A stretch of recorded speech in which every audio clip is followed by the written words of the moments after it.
All right. Well, thanks for coming. We're starting up a new section, so just a little wrapping up.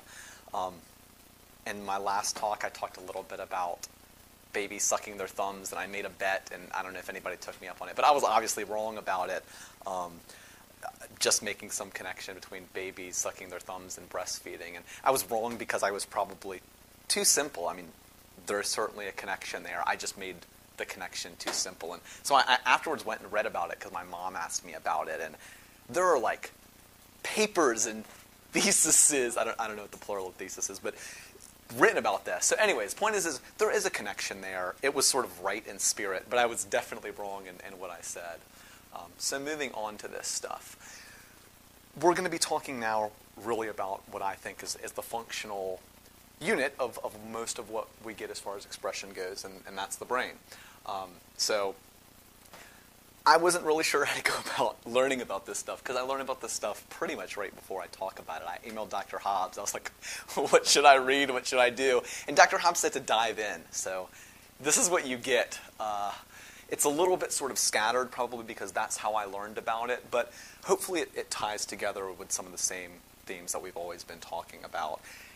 And this stuff gets really confusing for a lot of reasons, and I'm hoping to save you all some of the confusion that I had. And the biggest one is nomenclature. We've been naming the brain for a long time, so we use a lot of the same names. So there are lots of names that sound really, really similar and are really, really different. So like the cuneate nucleus, which does like the upper body sensory stuff, and the cuneiform nucleus, which is like reticular activating stuff, very, very different. Then there's stuff that's exactly the same and does like completely different names. So the inferior cerebellar peduncle is the restiform body.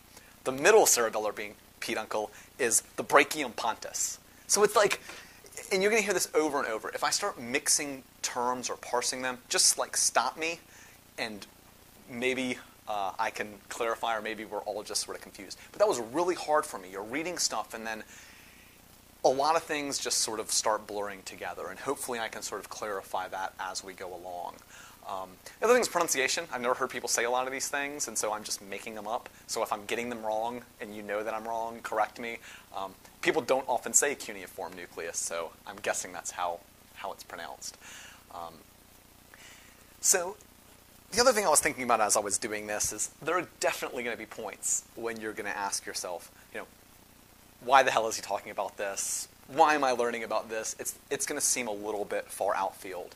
You're thinking, I'm a psychiatrist, how does this sort of apply? And there is some fairness to that, and I sort of had some second guesses with myself. Like, number one rule of a talk, know your audience. Talk to them about something that they want to hear. So this is what I'm going to sort of like, case it in to try and sell it, I guess, is that I do think this stuff is really, really important. I think that where we're moving in the future is going to be this sort of language, and this is what sort of the Green Journal is going to start talking about. We're going to start moving into neural circuits a lot more. So I think that this vocabulary and this sense of understanding really is going to be where the future of psychiatry is. I think that it sort of has to. So the way that this is going to work, there's going to be 4 lectures here. What we're going to do the first lecture, I'm not going to go over much anatomy at all. The next couple of lectures will be anatomy, and I'm going to cover really the whole brain, peripheral nervous system, central nervous system, everything. I'm going to really try and hit on everything just briefly to show you where it is and functionally what it does. We're going to do a little evolution and development, show you how to read some MRIs and histology just to get a real sense of it. And then hopefully I'll have a lecture's worth of time to dive into neural circuits, which is to me like the coolest thing, to really try and see how this stuff works functionally. And then we'll sort of see where it goes from there. I would like to sort of have, at the end, 2 or 3 lectures where we can spend some time just like digging in deep, deep, deep with these principles. And my thoughts were sort of like, what happens when you take a pill? Like, let's just think about the neuroscience for the minute before to the hour after. Like, what is happening when you take a pill? What happens in the day, in the life of, say, depression? What does that look like, a day in the life? What's happening differently in their circuits than in ours in all sorts of ways? And then just, the final lecture if I'd like to sort of give would be something like, what do we all do? Like, what is life? What happens to us? What shapes us? Like, what makes Paula amazingly awesome? What are those things that have shaped her? What are those circuits? Why does she have her personality? And what is that coming from? And what's variations of normal? And how does that sort of, let us think about ourselves and just in normalcy. So I guess before we get started, to get us sort of in the correct mindset, the brain isn't trying to trick us. There's going to be a lot of stuff that we're going to see that's going to be contradictory to what we know and what we think is right. And when that happens, I'm going to encourage you to take a step back and say maybe what we know is not a full model. Maybe we need to expand our model and realize that we're looking at a particular sort of situation where it's true, whereas we got to see the bigger picture to sort of see all of the different possibilities and that sort of thing. My guess is that the brain is going to be right, and we need to sort of adjust to understanding its language as opposed to sort of forcing our models onto it. All right, so we'll start with the take-home points. You all have seen this one a whole bunch. Think functionally, not reductionistically. Over and over and over, we're thinking about functional sorts of circuits. So form follows function. I like this one a lot. It's sort of along my quality from quantity sort of stuff. So in biological systems, you get form following function. You generally, the more a biological system is, the more you can sort of understand its functioning from the way that it's made underneath it. And so what we're going to do is we're going to look at the form of these networks, the form of the way that this is organized, to try and understand the function of it. Next is follow the information, which is another thing that I'm going to say a whole bunch of. So in business, it's follow the money. In neuroscience, it's going to be follow the information. What we're going to be doing is we're going to be looking at inputs. So what information is being carried in these inputs? And we'll talk a little bit about information, what that means in a neural circuit. Where is it going? So it gets to somewhere. What's happening to it? What modulations are happening? What stuff is coming in to modulate it? And then where is it going? What is the output? And so we can think of different sorts of outputs. There are going to be sort of hard outputs, which are going to be things that are ways that an individual can interact with their environment. And that's going to be usually when a neuron ends on a non-neuron. So a hard output is going to be, I'm sending something from my motor area to a muscle. And there's a very distinct thing that we can measure and define from that. It sort of ends. Of course, it doesn't end because it feeds back with proprioception, but it sort of ends.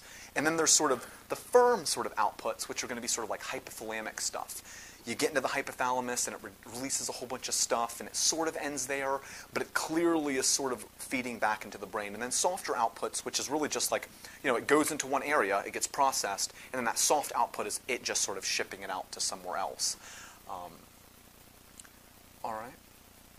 So orient, orient, orient. This is going to apply a whole bunch when we're talking about anatomy. The whole idea is that as soon as you see something or see a picture, you want to sort of figure out where you are. What is it next to? What is it sort of close to? And I think that we can do this obviously with anatomy, but also with cognition. And this is the whole idea of integration, right? So when I'm saying orient, orient, orient, we're going to learn about the spinal cord, okay? Then we're going to learn about the medulla. And so once you've learned about the spinal cord and you've learned about the medulla, you want to stitch them together and understand where they are in relation to one another. Then you're going to start stitching all of these things together. So ultimately, as we go through each of these things individually, you will sort of have a whole brain in 3D that you can manipulate. And then when we start talking about neural circuits of each point and connectivity between it, you'll be able to sort of, zoom out and see sort of the cerebral cortex and sort of where the big wires are going, then zoom into a certain area and see the architecture and sort of see what is happening to this information, where is it going, where are the outputs, how can it work? This sounds a little bit overwhelming. When we get to some examples, that will hopefully make a little bit more sense. All right. Then the basic brain layout, okay. So I'm going to go over the brain layout in 60 seconds. It might be more like 2 minutes just to give you all a sense. I'm going to try and hit a couple of high points. We're going to spend 2 lectures going over this stuff. So there's central nervous system and peripheral nervous system. Peripheral nervous system is obviously the stuff where the cell bodies are outside of the brain or spinal cord. That's mainly bringing sensory information from the environment into the spinal cord. The spinal cord acts largely as a conduit, so information from the brain into the spinal cord and out, information from the periphery into the spinal cord and up. If you hear something like corticospinal, the first word is where it starts. Cortico, spinal is where it goes. So corticospinal starts in the cortex, goes down to the spine. Spinothalamic starts in the spine, goes up to the thalamus. Modulation starts happening in the spinal cord. It is not just a conduit. Lots of stuff happens. We'll talk about that. Pain modulation, all sorts of central pattern generators, rhythmic things we do. We are already doing processing by the time we hit the spinal cord. It goes up, we get into the brainstem. So this is sort of brain proper. We've got the medulla, which does a lot of sort of physiologic functions, respiratory, breathing, lots of that sort of stuff. Reticular formation starts in there. Reticular formation is very cool. It's become one of my probably top 10 areas of the brain. I sort of think of it as a brain inside of a brain. It's got a lot of sort of stuff comes in, it gets processed in its own way, and it gets its own set of outputs. And you'll see a lot of that. Lots of sort of these things go into the reticular formation, bounce around inside the reticular formation, and then get it sent out with its own sort of set of outputs. Sort of, we'll take in a signal, and then we'll communicate it to different sorts of areas. We move up to the pons, that's sort of next. In the pons, we've got a lot more cranial nerves. All our cranial nerves are in the brainstem. We've got a lot of our neurotransmitter places there. So dorsally, we've got the dorsal raphe nucleus. Lateral to that, locus coeruleus, more anterior, and rostrally, we've got the ventral tegmental areas, and you'll see that. So these are what we're talking about when we're talking about modulation. Our natural modulation of neurotransmitters in our bodies come from these areas. Cerebellum is behind that. It's primarily going to be used in sort of smoothing things out. That's going to apply to both sort of cognitions as well as sort of motor stuff. And for supervised learning, and we'll talk about what supervised learning is later. So we're moving up, we get into the midbrain. That's sort of the highest level. In the midbrain, you've got a whole bunch of stuff. You've got the periaqueductal gray. You've got the substantia nigra in there. On the sort of dorsal side of it, you've got sort of the superior and inferior colliculus, which do a lot of cool sensory modulation with vision and hearing, and we'll talk about that a little bit. And again, very, very cool areas of the brain there. So we're moving up higher, we get to the diencephalon. So this is sort of what we think of as sort of the I guess, reptilian brain, although I hate to use those terms, and I'm going to really not use them much. But what we get in the diencephalon is we get stuff like the thalamus in there, and we get the hypothalamus, we get the pineal gland, we get the habenula. So the thalamus, pretty much, everything that's going into the cortex has to go through the thalamus. Not fully true, but that's a general rule of thumb. The hypothalamus, in some ways, is the orchestrator of body physiology. So again, it's going to act, a lot of things are going to end up outputting to the thalamus. That's how these areas are going to have their functioning. They do these integrations. What do we need to do? What neuroendocrine signal do we need to send to the body to sort of get things where they need to be? And then we got the pineal gland, the habenulus, the thalamic nucleus. Next we've got the basal ganglia. That pretty much is going to function in action selection. So what do we do? Whether that's a behavior or a thought, and then in sort of this more reinforcement learning, which is a very, very cool type of learning, which is most of the learning that we do in complicated systems. That obviously plays into supervised learning, but a lot of the type of learning that we see is going to happen based on some of these thalamic, basal ganglia sort of things, sorry. Then we got limbic system stuff, so we got amygdala. I don't know how to break that down any simpler. It sort of does some functional processing of fear stuff, but a lot more emotional types of processing, both unconsciously and consciously. We'll talk a lot more about that. Hippocampus involved in sort of mapping, both spatial mapping and cognitive mapping. And we're going to talk about the hippocampus a lot because we know a lot about the neural networks of the hippocampus. And it just works. It just has mapping that allows algorithms to do what it needs to do. And we'll talk a little bit about cognitive space, and it's going to play into a lot about this mind web stuff, but the more I learn about it, the more I start to see how we truly spatially organize our cognitions largely, based on very, very similar principles of distance and ordering and place selling, as far as not necessarily for a location, but for a category, for this superordinal, subordinal. We'll get into that later. I don't want to go too far off there. Then all the other sort of limbic stuff, you've got the basal forebrain and all that sort of stuff. You can include whatever you want in limbic. Then moving up, we've got cortex. We can split that however you want. Frontal is sort of the motor stuff. Parietal is sort of the sensory stuff. Occipital is vision.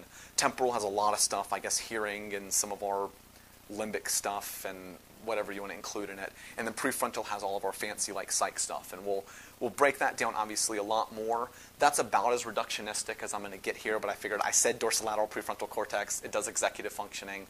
So there, you've got your basic sort of neuroanatomy talk for psych. Then we're going to talk about a different way of looking at things. And I thought about towing the party line a little bit because it got a little overwhelming when I started thinking about how am I going to actually explain executive function? Like, it's a lot easier to just like point to an area of a brain than really say, hey, look, here are some neurons, here's some information, this is how it works. And I'm not going to be able to do it with a full sort of proof, but I think I can give some suggestions that allow you to see this fuzziness of how I can connect these things. And we can make these connections, and maybe we'll believe that a little bit. And, again, it's not going to be an equation that solves it, but it's going to be some suggestions about how the brain works that maybe puts this into a more real context than just, hey, an area of the brain. then we're going to look at sort of things fluidly. And this is what I've been doing a lot of. And so to understand what a single brain area does, you have to understand the rest of the brain. And that's what this fluid idea is. You can only understand this place in the brain in relation to what's coming in and where it's going. So if 3 places are sending it information and you don't know what these 3 places do, you can't understand what this function is. And if you don't know where it's sending the information and where the output ultimately is, you also can't understand that. And so it's this iterative process. You learn about the whole brain, then you go back and you start over, and you learn about the brain, but the next time you hear about these things, you've got a better idea, and you can start thinking about them more connectedly and more sort of fluidly. And the brain it's very, very fluid. And networks don't end. The truth is the stuff that we understand is the stuff that ends, because it's funneled down into one thing and we can understand it. And we'll show that a little bit more later. All right.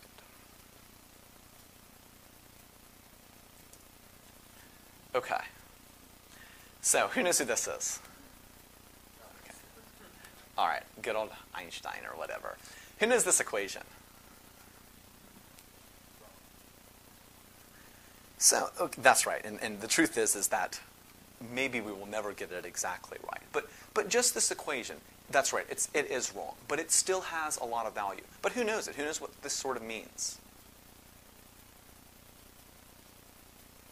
Not a lot of buyers. Okay. It's the mass energy equivalence. So I can say that, right? I can say it's the mass energy equivalence. I can say, E equals mc squared or whatever. But I don't understand it like Einstein understood it. I really don't. And I want to, and I've actually studied some of this, and you can begin to understand it. But to really understand what this means, you have to understand the implications of it. What does it mean for energy to actually to be equivalent to mass times the speed of light? What sort of physicalities require that to be true? And his understanding of the universe allowed that, and his understanding of this equation allowed him to predict a lot of things that is not just this simple idea of mass or weight or energy. It's this understanding of the system as a whole and what is necessary for it to really be able to understand it. And that's why I'm sort of getting at, yes, it is true. Executive functioning sort of happens in the dorsolateral prefrontal cortex. But if you don't understand the implications of what's happening before and what's happening afterwards, you're just saying E equals mc squared. You're not really getting the system of how truly mass can become energy, and energy in and of itself as a principle holds mass. Again, I don't get this stuff, but I think it's a good sort of analogy to sort of understand that just because we can do something lip service doesn't mean that we're really fully getting what's happening. And I think, like Dr. Hobbs said, we're just going to go deeper and deeper and deeper, right? I mean, we're going to keep redefining this, but every time we do it, we get closer to the truth. And that's the goal. Let's get closer to the truth. This let us sort of, when we found new science that disagreed with this, we modified it to try and model that reality. And that's all an equation can do, is model as best we can. The other thing is, imagine what happens when you write this down. Like, when you're the first person to write this down. Like, you were the first person to, like, feel that fluid of God. That must be like a sort of, I don't know. That would be pretty cool. So anyways, when I was doing this, I started with the limbic system. Like, all right, I'm going to talk about the limbic system. We're going to understand this. There'll be the amygdala. There'll be the prefrontal cortex. And then I was like, okay, this comes into the amygdala. So Carrie gave us her talk on the amygdala. Tons of stuff comes into the amygdala, right? The prefrontal cortex comes into the amygdala. The basolateral, the hippocampus is feeding into the amygdala. We're getting lots of things feeding into the amygdala. The amygdala is going to the parabrachial nucleus. It's going to the hypothalamus. It's going to this, the medial septal nuclei. And then I was like, I have no idea what these things are, so I had to read about them. All of a sudden, I got the whole brain there. And really, it all interacts. And we'll see why that sort of makes sense. And really, to understand this, we've got to get at least a little bit of a better understanding of how this stuff all ties together. So there's my apologies. It's not really simple. And I'm going to try and simplify it as much as I can. I could probably simplify it better if I understood it better. But I'm still sort of struggling with some of this overarching conceptual stuff. So I'll do my best there. And again, I know that might not be what some people want to hear. You want to read the Green Journal and see about the superior temporal gyrus on fMRI and know what that means. But I have no idea what it means, to be honest, and we'll talk a little bit more about that later. So the idea is, why give this talk? If I'm saying, hey, this is really complicated, we can't know any of this stuff, is that we don't need to know all of this fancy things to be able to manipulate the system, right? Like a car mechanic doesn't need to know Newtonian or Einsteinian mechanics to diagnose a car and fix a car. And so the more we know it, the more we understand the system, but he does need to know pretty much most of the parts of the car and how they interact. And so that's what I think we can do. I think that we can start to see things really and start to manipulate the system based on that type of understanding. So I mentioned something to Dr. Hobbs once, and I've thought about it more as I was doing it, and it was this idea that, neurology is sort of akin to Newtonian mechanics, whereas psychiatry is more akin to sort of quantum mechanics. And I've got to say, I don't think that that's really fully true anymore. I think that, of course, it's a spectrum, and that there still are those things, like the nuances of perception, right, or the experience of love in its totality. Some of these subtleties are held in the magic of the neurons and in that individual experience of the entire system at once. You need all of that information at once to understand the subtleties. But psych illness isn't that subtle. And the more I think about it, the more I really do think that once we know what questions to ask, where to look, how widely to look, what to look for, we will be able to define psychiatric illnesses much better on relatively simple Newtonian principles of circuitry. And it's not going to conform exactly how we want, but I think that's ultimately where we can get. It's not going to be on a CT scan. We probably don't have the technology to do it quite yet. But that's what we're sort of going for. And the idea is, in the same way that we could culture some spit or sputum and get like what's growing out of this guy's pneumonia, we can culture our neural circuits. We can query it. And I'm not sure how we will do that, but we will see. This is their relative sort of system, and this fits in with this type of symptomatology. And then we can sort of, therefore, let our diagnosis lead to treatment, ideally would be the goal. It's not going to happen anytime soon, to be honest. This stuff is just starting. It's not going to be in DSM-5, of course. It's probably not going to be in DSM-6. My guess is 15 years we'll start seeing some basic neural circuitry stuff jumping up that's useful. 25 years you might start seeing it in practice. 35 years, and my hope that we will be seeing significant advances in neural circuitry to the point where we can begin redefining psychiatric illnesses. If you think about it, 35 years is not that long. That's probably in our practicing lifetime. I don't know where along our practicing lifetime, but my guess is that we will see it. Our diagnoses will be very, very redefined. And knowing, you will always need to know the subtleties. You will always need to be able to talk to a person and understand them individually. But combining that with this sort of knowledge, I think, really will be, hopefully, the future of this stuff. And I don't know if it's DSM-7 or 8 or where we'll find it, or maybe we'll throw away the DSM and get something new altogether. But I think that's where we will go over the next sort of 25 or 35 years. So, okay, here's going to be my biggest soapbox, and I'm going to sort of set it aside as being important because that's what I wrote in my little thing here. So we're going to be looking at functional neural systems, and this is really what I've been building towards all year.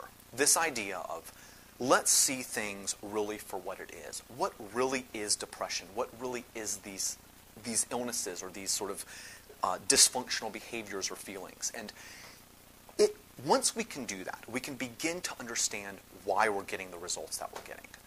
Why does a T-type calcium channel gene influence, I'm making this up, 0.65% schizophrenia, 0.4% bipolar, and protect you from anxiety? How can you understand that? And how can schizophrenia have 600 genes? And I'm making up these numbers. But once you start to see that this is a system, and this system has 2,000 components and has 32 different brain areas with 32 different architectures and 200 different receptors and different interconnections and ways that they interplay and ways that one change can systematically modulate in other ways, it all starts to make sense. If, hey, this T-type calcium channel can change this rate of tonic firing to burst firing 5% more easily, and that creates this, all of a sudden you can see how within this neural network, it has the ability to push towards disease. It's not predictive. Rather, it's not deterministic. It's a huge network. But anything within this network has the possibility of influencing the network. And that's why we're going to see thousands of genes. And that makes sense. It doesn't make sense for these complicated things with multiples of expressions to have a single output. It could. That could be possible. But I'm not surprised that we don't see that. And again, we can begin to understand all of these things in this context. Epigenetics, environment. We've got this system. Environment comes in. We can see how an environment will push this system. Once we understand the outputs, once we understand what these activations of sympathetic nervous tone does, how we understand what these different neuroendocrine hormones do, once we understand what is the perception of emotion and how is it being modulated, it can begin to make sense to us. Neurotransmitters can make sense. Our medicines can make sense. Once we give a serotonin drug, you'll see these are all the areas with serotonin. This is how they're relatively dispersed based on this person's individualities. This is how it's going to change their system. And then you can begin to understand, if you know what do these things in the system do, what can we expect? And we are not doing a very good job at that right now. What we're pretty much doing is we're playing chicken with shamanism, right? We're saying, let's give more serotonin, and we're going to hold our guns, and if it doesn't work, we're going to give more serotonin. And sometimes we win. Like, sometimes depression is just like, I'm not messing with this guy. But, and it's okay what we do, to be honest. That's where we need to be right now. But what I'm getting at is that if you just stick hard to your model, it's like playing chicken, and that's probably not the smartest thing to do. So again, ridiculous-looking neural schematic.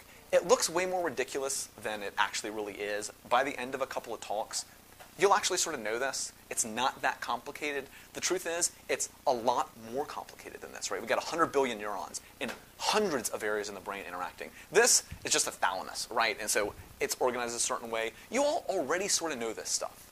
You will get this type of understanding over the next couple of lectures. There's really not a lot here. You're familiar with all this. I'm just going to connect some of the big dots. And it makes sense once you start thinking about it to some extent. And this is not a neural circuit. This is just a rough schematic of different areas of the brain. This has no predictiveness of functionality or anything like that. So again, I don't know anything about computers. I just Google searched a picture of it. But the idea of, this is super complicated, and it's probably like the clock on your microwave, right? So this is what it takes to make a clock tick. It's going to make sense that your brain is going to be a lot more complicated than this, and it is. And so you can't expect to understand all of action selection based on 6 little lines in a basal ganglia circuit. It just doesn't work that way. Those are the high points, but you've got to really understand what's going on before and after that. Can I make one comment? Sure, absolutely. Back to your last slide, you showing the complexity of a computer circuit. Remember, one of the big differences is every one of those they make will be exactly the same. And if it isn't, they'll throw it out. But every human being we make is different. And that just increases the problem of trying to figure out what's going on right there. Yeah, and I think you talked about that on fMRI. If you just look for Brodmann's area 4 in a whole bunch of people, you get a blurring. And if there are, we'll talk about that a little bit later, but if there's different inputs in each of those points, how are you going to know really? You can only zoom in but so far with some of this stuff because of the difference. When you're doing a statistical thing, you're left with a scatter, and that makes things very difficult. So this is a more realistic sort of wiring diagram. Again, it's sort of looking at this idea that there are central nodes where everything is wrapped around. And you look at that and you think, gosh, that's crazy sort of complicated. But the truth is that for every one of those lines, there's probably really 1 million, to be honest. And again, 100 billion of these neurons. And again, you'll start to see these circuits. And once you start looking at it, this looks super, super complicated. But if you were to actually just think about what sort of maps do you have in your brain? What does your map of Charlottesville look like?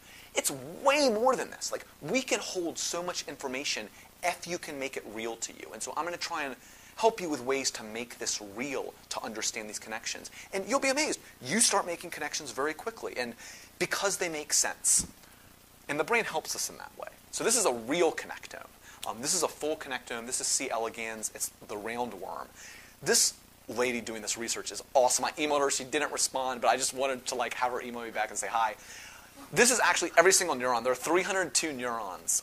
She's married, I think, to Axelrod, who is also a Nobel laureate. Their kids are going to be I don't know. Who knows? Something disappointing. It's like pull to the mean law. But still smarter than me. Be as bright as you are. They'll still be bright. It's a real connectome, right? So 302 neurons, this is what's going on. And this doesn't tell you anything, to be honest. This doesn't tell you anything until you understand how it is interfacing with the actual outputs. And at each of these, there are receptors that the genes are going to express. It is so complicated that this is really what we're looking at when we're talking about connectomics of 302. We have 100 billion. We have over 1 trillion glia that are we're just forgetting about, that are really important. So it's very, very complicated, but the good news is that I think psychiatry is a lot less subtle than we think. Once we get a little deeper, it will be less subtle than we think. Right now, it's a lot more subtle than we think. My mom sent me this yesterday, so we've got to say hi to Mom. Obama's says he's going to give $100 million to help with mapping the connectome. The truth is that there's going to be a lot of buzz about it. There's going to be talk about the connectome, like the genome project, like we're going to solve it. We're not going to do anything with it, to be honest, except for it's going to help researchers a whole bunch. It might nail a couple of subtypes of whatever people's whatever, but it's really, really important for research to start understanding this stuff. And I think it's a great thing that we're doing it. Europe's doing like $1 billion, so I know it really is peanuts. So this is a Muse album cover. It's diffusion tensor imaging. And so again, diffusion tensor imaging, ridiculous concept if you think about it from the bottom up. But once you sort of understand what an MRI is, making the leap from MRI to diffusion tensor imaging is actually simple. Like, it's simple math. The concept is simple. One psychiatrist who's a mathematician / physicist, if they just read about a neuron, this idea is so easy. And it's really, technology is growing so fast that this translational stuff gives so much opportunity for new stuff. Again, it's useless at this point. The resolution's so bad, all that you can see is huge gross wiring that doesn't help us much. But you can, I mean, with perfect resolution, which we'll never get, it could be useful. So all right, halfway into the talk and we're formally starting. So that's not a good thing. So how do we slice up the brain? All right. What are the functional units of the brain? And I'll just put that out there. If you had to decide how are we going to splice up the brain, how are we going to do it? Into lobes. All right. Yeah, we've done that.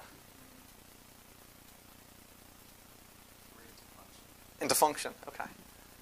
I'm going to argue more for function. But how are we going to determine function? I started with that concept. We're going to break the brain down into function. And then my next question was how? How do we decide how do we do that? How do we start cutting lines? I thought about it a lot. I don't think it's an easy thing, and I don't know if I don't think I got it right, but I had an idea. So what my thoughts were is we're just going to look at information. We're just going to see, what is the input coming in, what is the modulation, and where is it going. So we're going to look at modulation as in cytoarchitecture, and then what's coming in. So if different inputs are coming into the same cytoarchitecture, those are different places. And if these different places are each going to different places, those are different sort of functions, right? So, just because, we'll get to that more later. But that's what I decided, and we'll see how well that works out. What's coming in, what modulation is being done, and where it's going. That's how we're going to sort of start splicing stuff up. So again, form follows function. We've got that again. Everything needs to really be understood in that type of context. When an architect is building a building, let's say a factory or a Coca-Cola factory, he's got to build it with that larger purpose in mind, right? And if you zoom out, you're only building the Coca-Cola factory with a larger purpose of society wants Coca-Cola.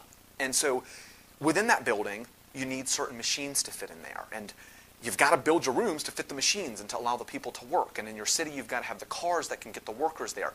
The form has to follow, ultimately, what your function is. Your ultimate goal is to get Coca-Cola. Everything needs to be built around that. And that's sort of this idea. In biological systems, form will follow function. Function is what is driving this stuff. And we'll talk a little bit about that later. So there's this American architect, Louis Sullivan, and I'm just going to read his quote that we get this from because it's sort of cool. So, it is the pervading law of all things organic and inorganic, of all things physical and metaphysical, of all things human and all things superhuman, of all true manifestations of the head, of the heart, of the soul, that the life is recognizable in its expression, that form ever follows function. This is the law. So pretty cool stuff. So again, he was wrong, but in spirit, he's absolutely right. So evolution actually is opposite. In evolution, function follows form. So the form happens first in sort of a backwards, tiny little step way. But if you look at the spirit of it, in general, it's the function that's driving things. It's just random form, then it has a function, then it sticks. But again, in spirit, he's absolutely right. And in biological systems, you see this perfection of form within the function.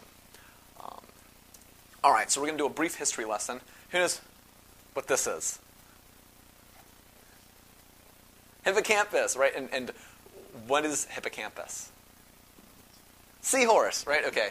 Yay. So brief history lesson. 500 BC, they start dissecting sensory nerves. Somebody comes up with this idea that visual rays cause sight, which in 500 BC is baller to me. Like, that's a pretty amazing sort of idea. Visual rays hit this optic nerve and cause vision.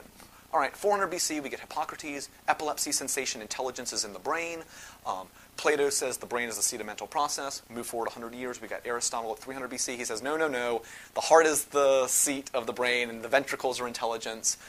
Maybe not so much, but again, this idea of this Descartesian mind-body dualism starting even back then, this sort of separation of things.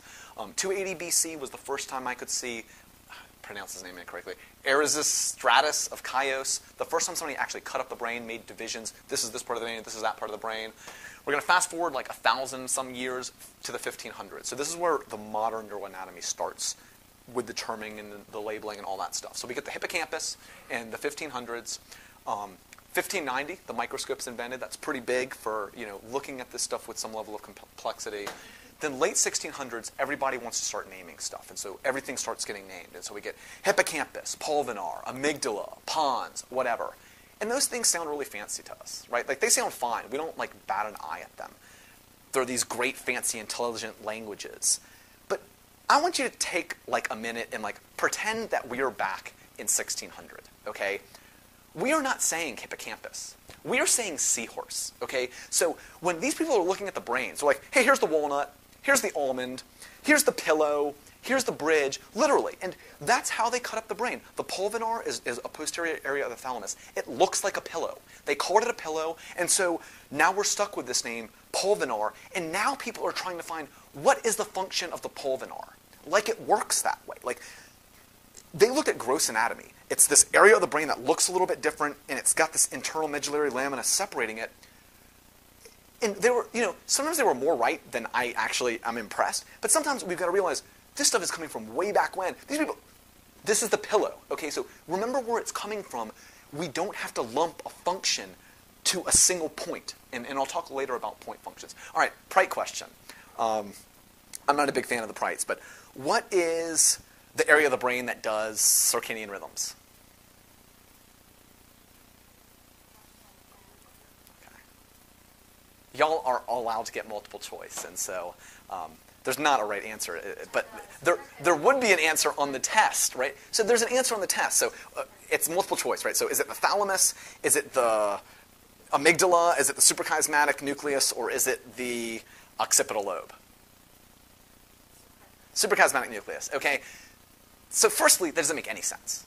The suprachiasmatic nucleus is just a place, right? I don't understand why we need to know that outside of the context of what it does. How does that help us? What does that even mean? It does circadian rhythms. I can't make that leap. I think that modern neuroscience is actually really smart and can sort of begin to explain those things, but it's not the suprachiasmatic nucleus. You said pineal gland. Of course the pineal gland is involved. Lots of things are involved, right? Because there's not just a point function to this. It's a functioning system that requires a lot of things in and out. And what is a circadian rhythm outside of its output? Outside of it sending signals to areas of your brain that tell you to be asleep or be awake? It's required. It's an important part. And it interplays with the pineal gland. But here's the real question. So I don't like the Prite, and that would be the answer, suprachiasmatic nucleus. But what does that mean? Who cares that I know that? How does that make me a better psychiatrist? Anyways, why is it called the suprachiasmatic nucleus? Because it's above the chiasm. That just dawned on me, as I was going through this. Yeah, okay, sorry. Maybe it's only shocking to me and no one else. So again, here's the lobar type of stuff. So this is how people split up the brain.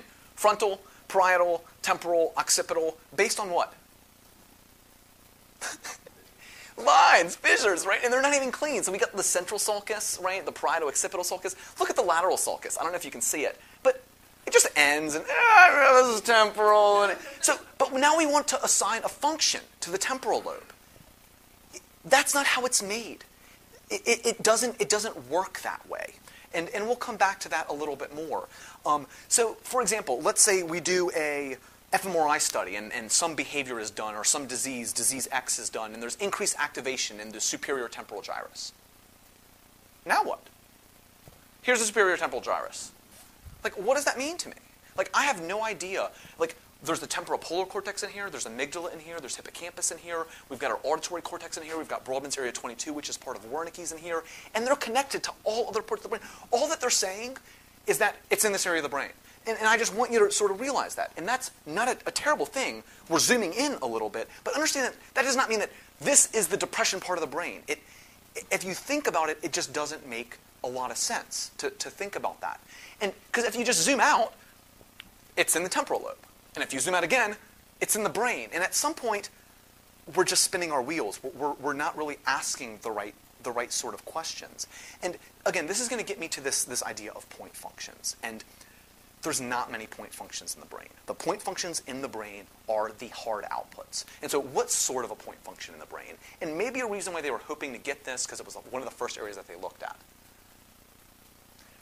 So Brodmann's area 4.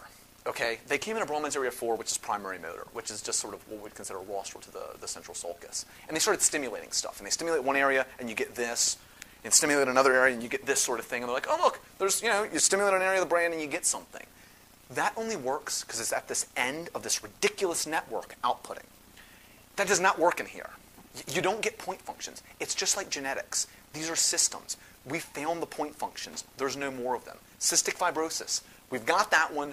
We've got what we're going to get. The rest of it's going to be sort of systems. And so the idea is that we shouldn't be looking for the depression part of the brain or the sentience part of the brain. The question that we really need to sit down and ask ourselves is, what is depression? What is this person experiencing and what's going on in their brain? Because depression is a lot of different things to different individuals. And we've got to understand it in that person's context and then imagine what that might look like in the brain. And I think we can. We actually can begin to do that. And it's going to get a lot cooler, I think. So moving on very quickly, and just want to talk about this idea about branching off. Things that have point functions are at the end of a network, right? It's an output. Most of the brain is this ridiculous mesh of stuff coming in and out and then swirling around, and that's the type of stuff that we do. And just because it's swirling doesn't mean we can't understand it, but we've got to understand it in terms of a system, not in just a single here-to-here type of point. So, all right. 1890, Santiago Ramon y Cajal comes along and argues that nerve cells are individual elements. They're neurons. Franz Nissl invents histane that we're going to be looking at later. We get the somatotopic map of the somatosensory input. So sort of funny here. And I think that sometimes I just like to argue about stuff. So I'm going to just go ahead and say this. I think if I was before like Santiago Ramon y Cajal, I'd be like, clearly the brain is neurons. It doesn't make sense for it to be a mush. But the more I think about this and the more I learn, the more I think the brain is a mush. It really does not act like an individual unit. And this gets back to the idea of, it is just the sum of its parts, but it's more than the sum of its parts simultaneously, because it really is not, the brain is not this. That is not a behavior. It is this mush of all of its entirety, and it can only be understood in its entirety. No neuron holds value outside of where it is located in the brain, in that mush. So any single neuron is intricately linked to every single other neuron in the brain. So it really is a mush. It's a mush. Of course it's not. Of course it's neurons. But the more I think about it, the more you can't separate it. You can't separate one neuron from every other neuron. It's just levels of connectedness, levels of relatedness. All right, and I'm obviously hand-waving a whole bunch, which means I don't know what I'm talking about. 1900, we get Freud's interpretation of dreams. Just another shout-out for Freud. he was wrong about some stuff. He was wrong about mechanisms, but he was asking good questions. And they were, I think, questions that moved us forward. He was a scientist. He was willing to admit sort of when he was wrong. And I think like he was a genius. So in 1910, we get Corbinian Brodmann, who came and started describing the cytoarchitecture of the brain. We're going to talk more about him later. He's helped me a lot. He's been the main way that I've organized the brain as far as in these cytoarchitectures broadly. When I think about it, sort of Freud and Ramon y Cajal are sort of the fathers of their fields. I think of Brodmann more like Erickson. I sort of organize stuff on my first pass in an Erickson sort of developmental. It's practical. It sort of makes sense. It gives us a springboard to bounce off of. That's sort of how I've been using Brodmann. Moving quickly, we start getting the Papesh circuit. I don't know how to pronounce it, Papez, something like that. I think he's Czech. In the late 1930s, we get EEG. Around then, 1970, we get CT and NMR. Again, I can't imagine like what the first person thought when they MRI'd a brain. Like, it must have been cool to see that. And then we get modern, neuroscience. So we start getting, connectivity. We get more neurotransmitters. We get some genes. We get more neurotransmitters. And the way that most people do sort of the way we learn about the brain now is we'll have some organism, a person or an animal, perform a behavior. FMR lights up in place X. We stimulate place X. They do the same sort of behavior or feeling.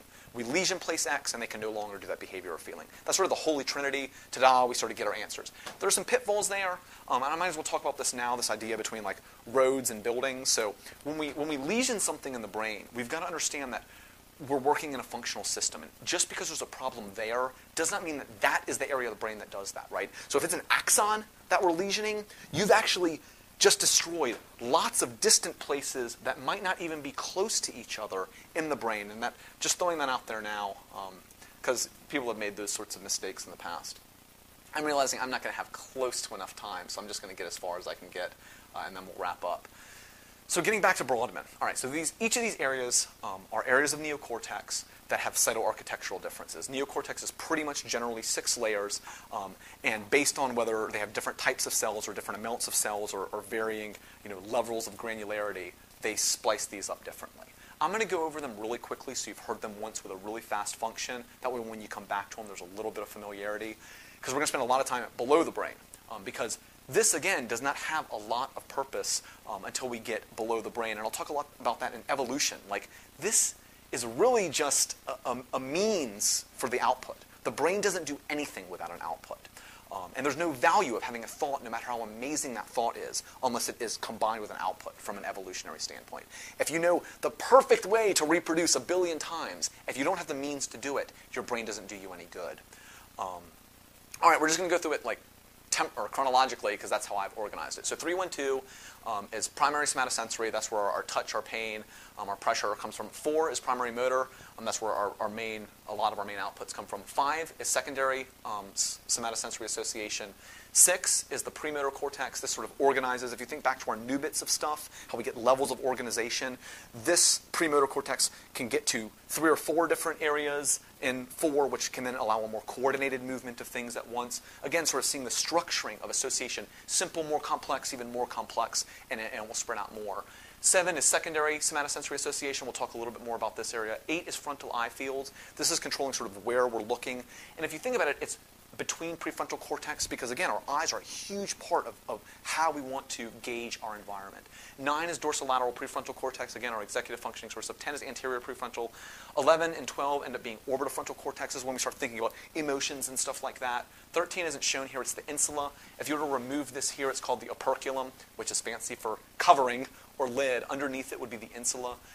We don't have 14, rodents do. 15 and 16 also we do not have. 17 is V1, which is visual 1 cortex. 18 is V2, more complicated levels of sort of structuring stuff. 19 is V3, more complicated as well. So we've got our inferior temporal gyrus, our middle temporal gyrus, and our superior temporal gyrus in here. Again, this is part of Wernicke's here. We're going to move up to 23, which is the ventral posterior cingulate. 24 is ventral anterior cingulate. 25 is subcallosal or subgenual. This is where Helen Mayberg put her DBS stimulators to treat depression. They had increased activity in 25. She got amazing results. Helen Mayberg is one of my favorite scientists.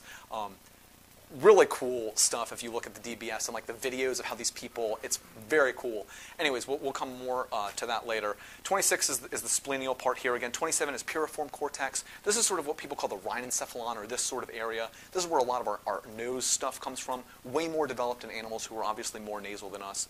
28 is the anterior entorhinal cortex. Entorhinal cortex does a lot of cool stuff. It works with the hippocampus a whole bunch. It's got grid cells and head direction cells, which is a good way to interface of understanding your internal sort of compass and creating a Euclidean geometry. And we'll go over a lot of hippocampal neural circuitry. I'm just throwing a whole bunch of terms out here very quickly. So again, 29 is more cingulate, 30 is more cingulate, 31 and 32 is the dorsal posterior, dorsal anterior cingulate, again more cingulate. And you can see here, we've got 9 Brodmann areas of cingulate. We've obviously over-labeled an area, right? The cingulate is not going to have one function. It's got 9 different patterns of cellular architecture. It's going to have a lot more than just one function. So just sort of keep that sort of thing in mind. 33, where am I? 34 is posterior entorhinal cortex. 35 is, oh, it actually is on here. It's perirhinal cortex. That's right by the rhinal sulcus. So perirhinal cortex is going to do sort of our symbol-symbol association. And as I learn more about this, the better it fit in the mind web. This is sort of where we will get our associations between things, what a pen can do, and subordinal, superordinal stuff. Again, 36 is going to be parahippocampal gyrus. It's set to do like scene recognition. Dr. Hobbs made a mention, I think, more about the fusiform gyrus, but may actually be more looking at borders or edges and their sort of border cells, and we can talk about that later. You know, scenes tend to be more linear and blocky. 37 is the fusiform gyrus, which is thought to be the face recognition area, but again, maybe is more detecting biological things. Most things in nature tend to be flowy. And we'll sort of see at the architecture why that sort of makes sense. And I was at 37. 38 is temporopolar cortex. 39 is the marginal gyrus, and 40 is the supraangular gyrus. Again, 22, 39, and 40 make up Wernicke's area over here. We get 41, which is the auditory. 42, the secondary auditory. 43, it's a little bit deeper, is the gustatory. 44 and 45 is Broca's. This is the pars opercularis and the pars triangularis. 46, ding, ding, ding, is dorsolateral prefrontal cortex. And 47 is the inferior prefrontal gyrus. And so now you sort of got an idea. We're going to cover all of these. Some more than others. Again, I'm going to focus on some, but they're all really, really, really important. And you'll see, you sort of got to get at least a flavor for them to get a sense of how this stuff is working. And then this idea of, again, when somebody says it's in the prefrontal cortex, you are talking about so much brain that, yes, you're probably right. There is a function there in the prefrontal cortex, but how helpful is that? So I'm trying to think of a good place to wrap up. Let me just, I go through a couple more slides, then we'll just do it. So this is Sydney. This is my puppy. She's the loveliest. So, you know, the question is it really possible that with 47 modulations or whatever, the number doesn't matter, that we can explain the nearly infinite possible expressions of human behavior? Is that possible? With 47 modulations, you can do everything? Like, that's it? You just need 47 processes? And I'm going to make the argument that yes, I really think you can. And I don't know if 47 is the number. I think that's the order of magnitude. It might be 100, it might be 200, it might be 30. I don't know. But I think you can if you sort of understand what these modulations are doing and how they can interrelate. So I'll just give you a quick example from the hippocampus about how you can take something simple and make something very complex. So the hippocampus is intricately wired to calculate distance. The inputs coming in are just wired in such a way that it allows an animal to calculate distance. And so it can also calculate velocity based on those relative changes in location and distance. And that's just from hardwiring. Its equations, its functions allow it to do it as a consequence of neuronal firing. So what does that let us do? If we know both distance and velocity, what can we now know? This is sort of a tricky question. Time.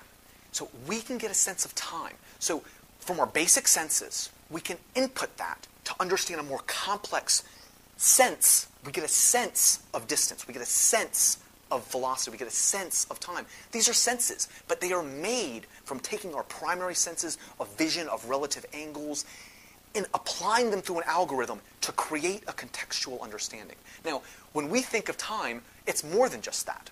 But I'm going to argue an important sense of time for most animals is this understanding of distances and velocity. That's really, really important for running away and for catching food. We have rhythm, we have music, we have cadence, we have tempo. All of those things combine to give us a sense of what our time means. We understand time in the context of how long it would take me to go and do this. What's a week? What has that felt like?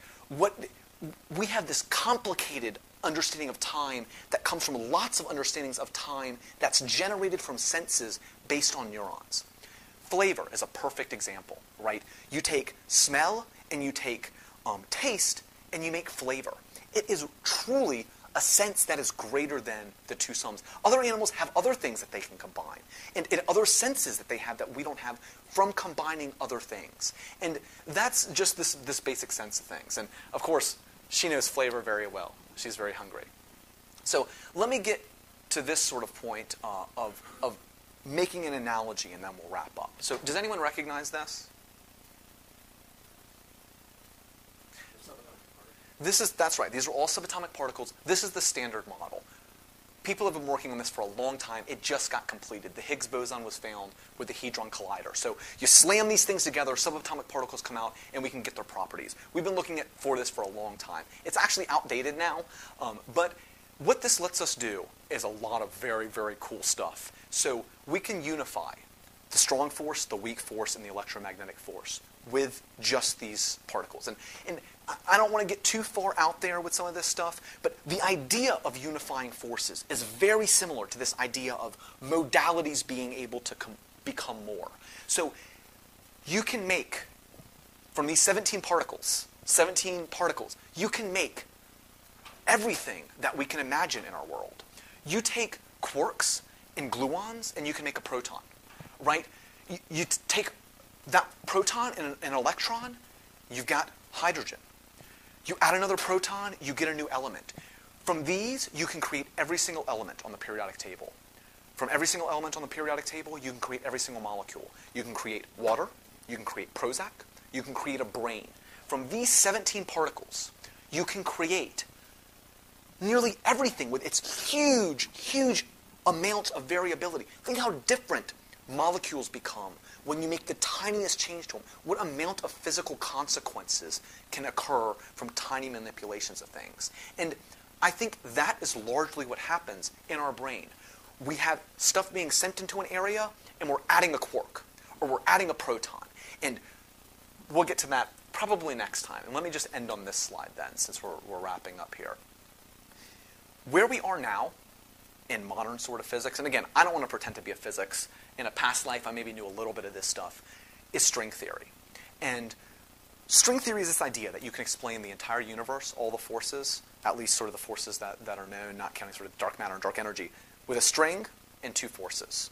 You put the string together, and there's a tension force pulling it in, and there's a repulsive force pushing it out. You can make every single one of those subatomic particles by twanging the string, and it starts oscillating, and it oscillates in 11 different dimensions. And each of those dimensions is a property of it. And those properties give it different ways of interacting. And so I'm getting back to the E equals mc squared here thing, because it's not that loose of a thought. I think it's a real analogy. Our neurons are twanging. They are oscillating. They are doing this. They contain millions of pieces of information in the tiniest subtleties of their oscillations. And it's not just one neuron, right? It doesn't have to be one neuron. It can be the outputs of tons of neurons in their interconnectedness. Remember, they're all related. We've got spatial patterns. We've got ridiculous nuances within this sort of neuronal oscillation. And so I will leave you with that. And hopefully, when we pick up, we'll wrap up a little bit of this sort of fancy theoretical stuff. We'll move into the practical. We're just going to start naming stuff in the brain, which is maybe a little more boring, but I think very useful. And then we'll come back to some fun circuit stuff. So does anybody have any questions?